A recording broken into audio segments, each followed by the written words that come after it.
ان گھروں کو برباد ہونے میں دیر نہیں لگتی جن گھروں میں بہو سے زیادہ اپنی شادی شدہ بیٹیوں کو اہمیت دی جائے۔ جو لوگ اپنے دل کے اندر یادوں کی امانتیں رکھتے ہیں وہ زندگی کے اندر کبھی بوڑھے نہیں ہوتے۔ لوگوں کے ساتھ زیادہ تر نیک سلوک وہ لوگ کرتے ہیں جو خود بھی مشکل وقت سے گزر چکے ہوتے ہیں۔ سائیکالوجی کے مطابق اگر کوئی انسان عجیب طریقے سے یا زیادہ کھاتا ہے تو وہ ہمیشہ ٹینشن ڈپریشن میں رہتا ہے۔ تمہارے پاس 3 راستے ہیں، راستہ بتاؤ، راستہ ڈھونڈو یا پھر خود راستہ بن جاؤ۔ جو انسان لوگوں کے لیے خیر کا سبب بنتا ہے تو رب کریم ان کی نسلوں میں خیر منتقل فرما دیتا ہے۔ جب تمہیں کوئی عہدہ ملے تو اس پر رہتے ہوئے انسانیت دکھاؤ۔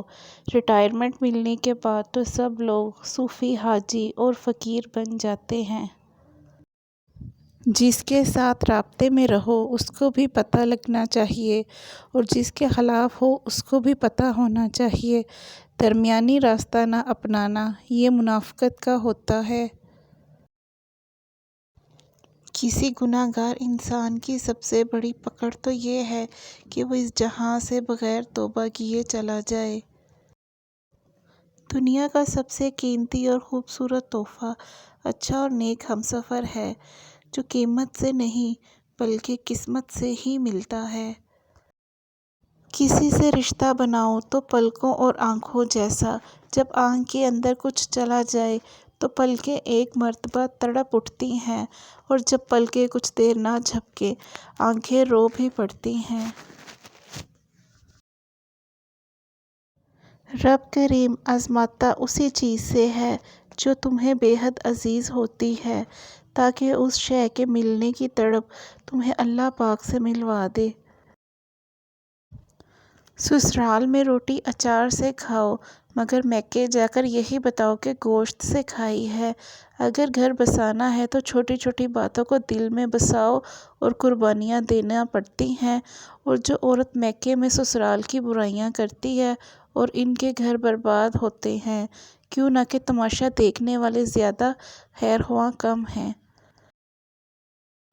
مال و دولت ایسی تتلی ہے جس کو پکڑتے پکڑتے انسان اپنوں سے بہت دور نکل جاتا ہے۔ والدین وہ درخت ہیں جو پھل دیں یا نہ دیں مگر سایہ ضرور دیتے ہیں۔ آج کے معاشرے میں مطلبی لوگ دکھنے میں دوستوں کی طرح نظر آتے ہیں جیسے بھیڑیے کتوں کی طرح۔ لوگ ڈاکٹروں حکیموں کے کہنے پر حلال چھوڑ دیتے ہیں مگر رب کریم کے کہنے پر حرام نہیں چھوڑتے۔ جو انسان اپنے والدین کو دھوکہ دیتا ہو وہ کبھی کسی کے ساتھ مخلص کبھی نہیں ہوگا۔ عورت ذات کے آنسو ہتھیار ہوتے ہیں اور من پسند عورت کے آنسو ایٹمی ہتھیار۔